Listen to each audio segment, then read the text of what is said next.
ہم کریں گے ہر مظلوم کی حمایت۔ السلام علیکم ناظرین، میں ہوں حرین فاطمہ اور آپ دیکھ رہے ہیں حمایتی نیوز HD چینل۔ نظر ڈالتے ہیں آج کی اہم خبر پر۔ کراچی میں بھوسا بحران شدت اختیار کر گیا۔ سجاول کے قریب سینکڑوں ٹرک 4 روز سے رکے ہوئے ہیں۔ کراچی رپورٹ احمدین حمایتی۔ کراچی میں بھوسا جانوروں کے چارے کا شدید بحران پیدا ہو گیا ہے، جس کے باعث ڈیری فارمرز اور مال مویشی پالنے والے سخت پریشانی کا شکار ہیں۔ ذرائع کے مطابق سجاول کے قریب سندھو دریا کے پل پہ بھوسا میں سے بھرے سینکڑوں ٹرک گزشتہ 4 روز سے روکے گئے ہیں، جس سے سپلائی کا نظام بری طرح متاثر ہو چکا ہے۔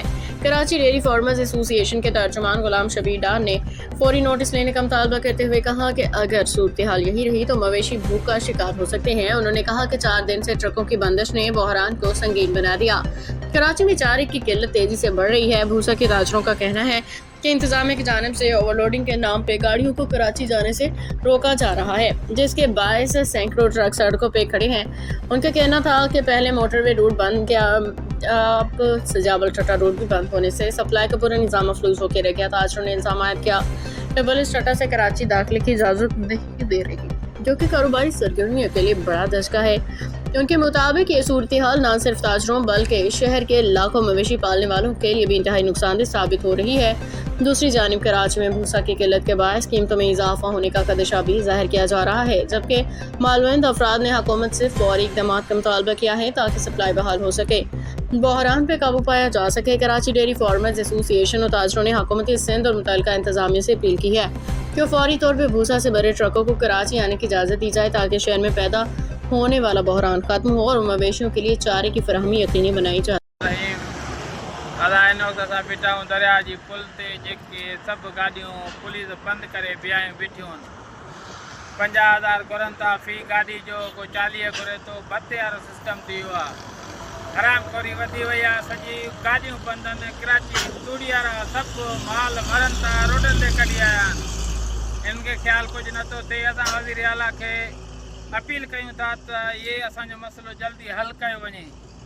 ودیک گاڑی والا بیٹھا نے گاڑیوں ॾिसो भाउ सां ॻाल्हाए साईं घणो घुरनि था तव्हांखे कहिड़ी तकलीफ़ आहे? बिठायूं चवंदा 50,000 रुपया ॾियो असांखे चालान जो ऐं वञो 50,000 रुपया चालान गाॾी फी गाॾी जो पोइ वञो पोइ फी गाॾी वञो। हाणे 200-300 गाॾियूं 50,000 रुपया हिन में सभु हूंदा। तव्हांजी रोज़ी किथां थिए? असांजी रोज़ी किथां अचे? पुलिस खाए थी, एक्साइज़ वारा खाइनि था, अछी वर्दी वारा खाइनि था, सभु गॾु आहिनि। छा करियूं? ग़रीब माण्हू भाउ वारनि जो मौक़िफ़ आहे कि पुलिस बि वठे थी, एक्साइज़ बि वठे थी, मंथली ते मंथली आहे। असां तंग अची चुका आहियूं, असां गाॾियूं नथा हलाए सघूं। अॼु जे रोड न खुलियो न खोलूं त असीं मजबूरी थी रोड ते चढ़ंदासीं, पोइ भले असांखे मारे छॾे।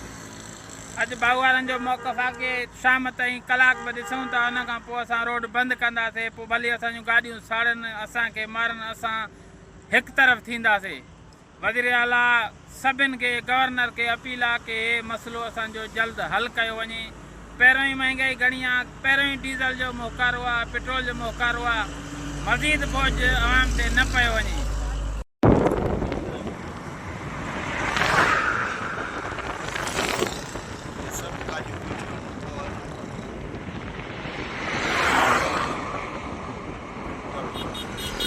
ॾाढो माल अची पड़ी।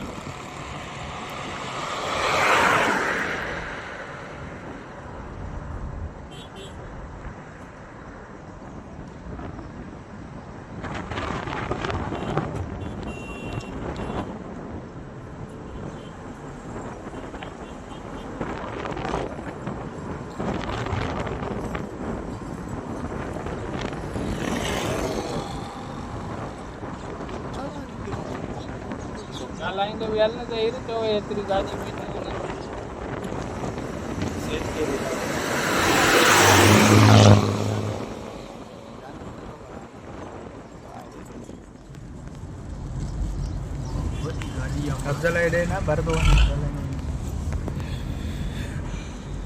भाईजान ये गाॾियूं ॾिसो, हीउ वॾो ज़ुल्म लॻो पियो आहे।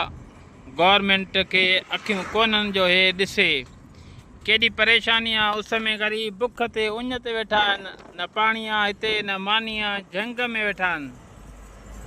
इहो मसइलो हल कयो वञे, न त इन खां वधीक रोड बंदि करण में बि हे तयारु आहिनि। गाॾी वारा कलाक अधु ॾिसनि था, उन खां पोइ चवंदा असां रोड बंदि कंदासीं, पंहिंजी गाॾियुनि खे ई साड़ींदासीं, कुझु बि कंदासीं।